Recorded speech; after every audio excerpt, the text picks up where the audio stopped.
Welcome to the Make It Make Sense series from Northwest Access Fund, where we try to make sense of complicated questions. This is the Financial Basics edition, and today we're talking about credit scores. This is Norman. Norman just applied for an apartment, and the apartment manager said his application was denied because he doesn't have a credit score. So now Norman is thinking, he probably needs a credit score. Where does one find such a thing? And what even is a credit score? Well, Norman, let's find out. A credit score is a number between 300 and 850 that is meant to tell people how likely it is that you will repay your debts. A low credit score means you're considered less likely to pay your debts, so it may be harder for you to get loans or find a place to live, and you might have to pay higher interest and fees. Having a low credit score can cost a lot of money and make it harder to get the things that you need. A high credit score means that you're considered likely to pay your debts, which means it's easier to find loans or find a place to live.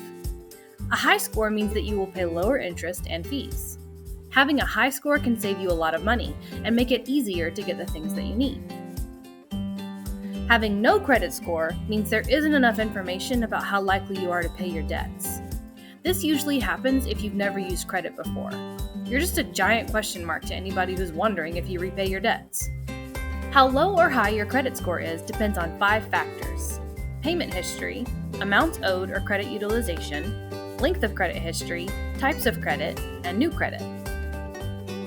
Payment history is the most important factor. Paying your bills on time, every time, will help you build credit. People want to see that you don't owe too much money or too little money.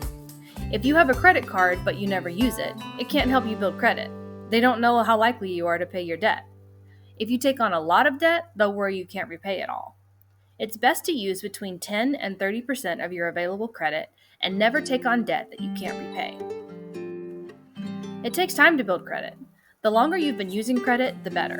This gives more time for people to learn how likely you are to repay your debt. There are different types of credit, like car loans, student loans, mortgages, personal loans, and credit cards.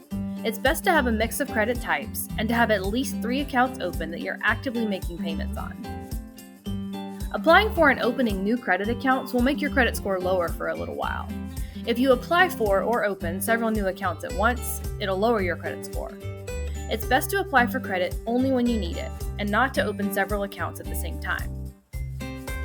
There are 3 major credit bureaus in the U.S. that give out credit scores: Experian, Equifax, and TransUnion. Your credit score may look a little different from each bureau. It's pretty confusing, Norman, but they should be in roughly the same range. So how do you find out your credit score? No, don't pay for it, Norman. There are free ways to get it. You can usually find your credit score through your bank. If you have an online banking app, check to see if it tells you your credit score. There are also free online services that let you see your credit score. Just be careful to avoid the paid versions and be ready to get a lot of advertisements for credit cards. You can just ignore those, Norman. To learn more about how to build credit, you can watch our video about that. Thanks for watching the Make It Make Sense series, Financial Basics Edition. Thanks for watching the Make It Make Sense series, Financial Basics Edition.